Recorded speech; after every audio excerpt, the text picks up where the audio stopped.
যারা 5ই আগস্ট ঘটাইছে কালো শক্তি, সেই কালো শক্তির নাম হলো জামাত ইসলাম।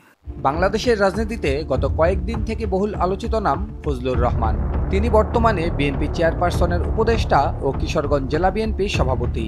ছাত্র জীবনে রাজনীতি শুরু করে তিনি ধীরে ধীরে জাতীয় পর্যায়ে উঠে আসেন।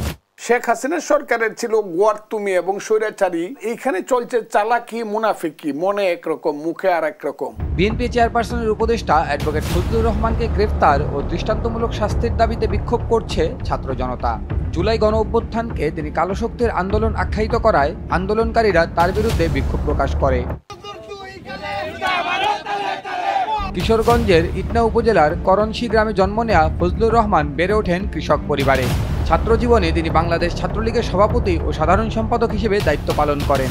মুক্তিযুদ্ধ চলাকালে কিশোরগঞ্জে মুজিব বাহিনীর প্রধান ছিলেন তিনি। এখানে এনসিপি ছিল না, সেখানে ছিল বৈষম্য। এনসিপি তো ইদানিং কালে হয়েছে। স্বাধীনতার পর 1986 সালে কিশোরগঞ্জ 3 আসন থেকে আওয়ামী লীগের প্রার্থী হিসেবে সংসদ সদস্য নির্বাচিত হন। 1991 সালের 5ম জাতীয় সংসদ নির্বাচনে তিনি আওয়ামী লীগের প্রার্থী হিসেবে কিশোরগঞ্জ 3 আসনে প্রতিদ্বন্দ্বিতা করেন।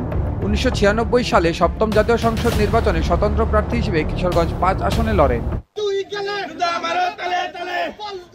2001 সালের 8ম জাতীয় সংসদ নির্বাচনে বঙ্গবীর কাদের সিদ্দিকীর কৃষক শ্রমিক জনতা লীগের প্রার্থী হয়ে কিশোরগঞ্জ 5 আসন থেকে প্রতিদ্বন্দ্বিতা করলেও পরাজিত হন। তিনি এ সময় ওই দলের সাধারণ সম্পাদক ছিলেন। রাজনৈতিক ভিক্ষুকের মতো মানুষের দুয়ারে দুয়ারে ঘুরতে হবে। পরবর্তীতে 4 দলীয় জোট সরকারের শেষ দিকে বিএনপিতে যোগ দেন। এরপরে তিনি কিশোরগঞ্জ জেলা বিএনপির সভাপতি ও খালেদা জিয়ার উপদেষ্টা হিসেবে দায়িত্ব পালন করছেন। 2008 সালের 9ম ও 2018 সালের একাদশ জাতীয় সংসদ নির্বাচনে বিএনপির প্রার্থী হয়ে কিশোরগঞ্জ 4 আসনে প্রতিদ্বন্দ্বিতা করলেও জয় পাননি তিনি। যে অবস্থা এখন বাংলাদেশে চলছে তাদের ব্যাপারে, তারা তো মাকে দেখার জন্য গ্রামের বাড়িতে যেতে পারবে না।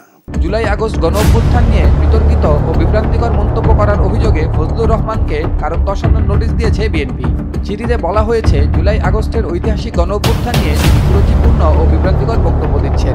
দলীয় সুনাম ক্ষুণ্ণ করার অভিযোগে তাকে আগামী 24 ঘন্টার মধ্যে লিখিত জবাব দেওয়ার নির্দেশ দেওয়া হয়েছে। জুলাই আগস্টের গণ অভ্যুত্থানে শহীদ ও আহতদের বিরোচিত ভূমিকাকে তিনি প্রতিনিয়ত অবমাননা করছেন।